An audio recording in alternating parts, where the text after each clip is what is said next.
Bismillahirrahmanirrahim. Assalamualaikum warahmatullahi wabarakatuh.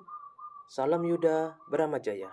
Bertemu lagi dengan saya Nanang Harmunasim di channel Nanang Chan, media berbagi informasi seputar ASN. Oke, pada video kali ini kita akan melanjutkan pembahasan soal pada video sebelumnya, yaitu pada materi anatomi tubuh manusia pada soal P3K maupun CPNS yang sering keluar. Oke, pada soal yang pertama, denyut nadi dapat bervariasi antar individu. Jumlahnya dapat lebih rendah saat Anda sedang dalam keadaan istirahat dan dapat meningkat saat Anda sedang olahraga. Jumlah denyut nadi normal pada orang dewasa. Oke, pada orang dewasa yaitu pada A 100 sampai 160 kali per menit. B 70 sampai 120 kali per menit. C 60 sampai 100. D 60 sampai 100. Ini sama, jawabannya sama ya. Kemudian yang E 40 sampai 60. Oke, yaitu jumlah denyut nadi normal pada orang dewasa, yaitu pada berapa kali per menit? Kita lihat saja jawaban yang tepat, yaitu pada angka 60 sampai 100 kali per menit. Ini pada denyut nadi pada orang dewasa. Oke, kita lanjut ke soal berikutnya. Oh, ini penjelasannya. Berikut adalah jumlah denyut nadi normal per menit. Jadi pada bayi di usia 1 tahun, maksudnya maksimal 1 tahun, yaitu 100 sampai 160 kali per menit. Kemudian anak usia 1 sampai 10 tahun, yaitu 70 sampai 120 kali per menit. Kemudian anak usia 11 sampai 17 tahun, yaitu 60 sampai 100 kali per menit. Sama juga dengan dewasa, yaitu 60 sampai 100 kali per menit. Kemudian atlet yang dalam kondisi baik, yaitu 40 sampai 60 kali per menit. Oke, itu adalah jumlah denyut nadi per menit dari diukur dari usianya. Oke, kita lanjut ke soal berikutnya. Ini kita langsung saja ke pertanyaannya, yaitu jumlah denyut nadi normal pada anak usia 1 sampai 10 tahun. Ingat tadi 1 sampai 10 tahun, yaitu A 100 sampai 160, B 70 sampai 120, C 60 sampai 100, kemudian D 60 sampai 100, yang E 40 sampai 60. Ingat-ingat tadi ada berapa? Yaitu 1 sampai 10 tahun, yaitu pada angka berapa kali? Yaitu 70 sampai 120 kali per menit. Oke, kita lanjut ke soal berikutnya. Ini adalah penjelasannya yang sudah saya jelaskan tadi. Kita lanjut ke soal berikutnya. Tujuan dari memposisikan orang yang pingsan secara terlentang dan naikkan kaki lebih tinggi sekitar 30 cm dari dada adalah A. Mengembalikan energi yang diperlukan tubuh. B. Agar dia dapat lebih mudah dan nyaman untuk bernafas. C. Membuat aliran darah kembali ke otak. D. Agar tidak tersedak. Atau E. Agar pingsan tidak terulang. Oke, jadi tujuan dari memposisikan orang yang pingsan secara terlentang dan naikkan kakinya lebih tinggi sekitar 30 cm dari dada adalah, kita lihat jawaban yang tepat, yaitu pada membuat aliran darah kembali ke otak. Oke, kita lanjutkan ke soal berikutnya.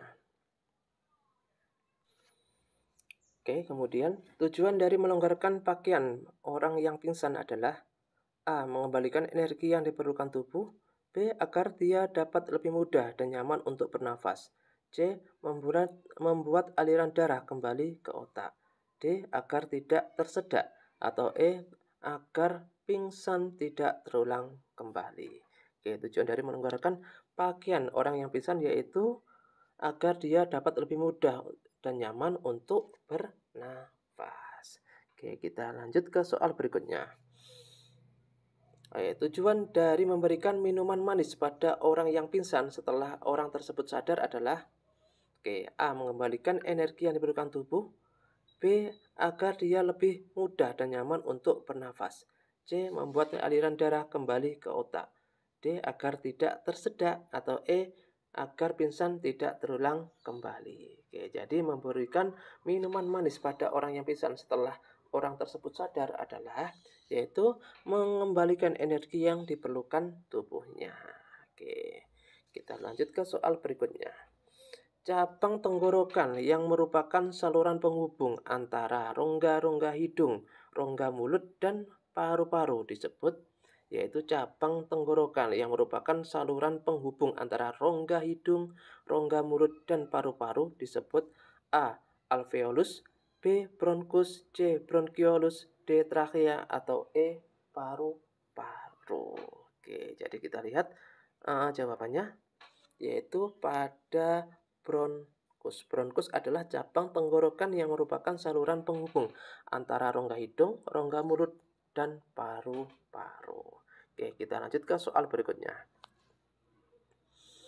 Organ sistem pernafasan berupa pipa dengan panjang sekitar 10 cm yang sebagian terletak di leher dan sebagian lagi di rongga dada atau torak disebut A. Alveolus, B. Bronkus, C. Bronchiolus, D. Trachea, atau E. Paru-paru. Oke, jadi sebuah pipa organ pernafasan berupa pipa yang panjangnya sekitar 10 cm itu disebut apa? Oke, yaitu trachea. Oke, kita lanjut ke soal berikutnya. Pangkal tenggorokan memiliki katup yang disebut epiglotis yang berfungsi mengatur jalannya makanan dan udara pernafasan agar sesuai dengan salurannya. Masing-masing disebut. Jadi pangkal tenggorokan memiliki katup yang disebut epiglotis yang berfungsi mengatur jalannya makanan dan udara pernafasan agar sesuai dengan salurannya masing-masing disebut A. Bronchiolus, A. Alveolus, B. Bronchus, C. Bronchiolus, D. Laring, atau E. Paru-paru. Oke, kita lihat jawaban yang tepat yaitu pada laring. Oke, kita lanjut ke soal berikutnya. Organ sistem pernafasan yang terletak di belakang rongga hidung dan mulut yang tersusun dari otot lurik dengan panjang kurang lebih 4 cm dan merupakan persimpangan antara saluran pencernaan dengan saluran pernafasan disebut A. Alveolus, B. Bronchus, C. Bronchiolus, D. Faring, atau E. Paru-paru. Oke, kita lihat jawaban yang tepat yaitu pada faring. Oke, faring adalah organ pernafasan yang terletak di belakang rongga hidung dan mulut yang tersusun dari otot lurik dengan panjang kurang lebih 4 cm yang merupakan persimpangan antara saluran pencernaan dengan saluran pernafasan. Itu disebut adalah faring. Oke, kita lanjut ke soal berikutnya. Beberapa cara yang bisa kita lakukan untuk mengatasi kondisi ketika kita tiba-tiba mengalami sesak nafas, kecuali A. Duduk dengan badan condong ke depan, B. Duduk dengan menyadarkan kepala ke meja, C. Berdiri dengan menyadarkan punggung, kemudian D. Pernafasan diafragma, atau E. Berdiri dengan menutup mata. Oke, jadi beberapa cara yang bisa kita lakukan untuk mengatasi kondisi ketika tiba-tiba mengalami sesak nafas, kecuali, oke, ada kecualinya, oke, yaitu berdiri dengan menutup mata. Jadi ada beberapa cara yang bisa kita lakukan ketika kita tiba-tiba mengalami sesak nafas, yaitu duduk dengan badan condong ke depan, kemudian duduk dengan menyadarkan kepala ke meja, berdiri dengan menyadarkan punggung, kemudian pernafasan diafragma. Oke, kita lanjut ke soal berikutnya. Oke, ternyata sudah selesai. Terima kasih dan semoga bermanfaat. Apabila video kita ini bermanfaat, jangan lupa subscribe, like, dan share ke teman-teman kalian supaya sama-sama mengetahui berbagi ilmu tentang apa yang kita miliki. Cukup sekian dari saya. Mohon maaf jika ada kekeliruan. Saya akhiri. Wassalamualaikum warahmatullahi wabarakatuh.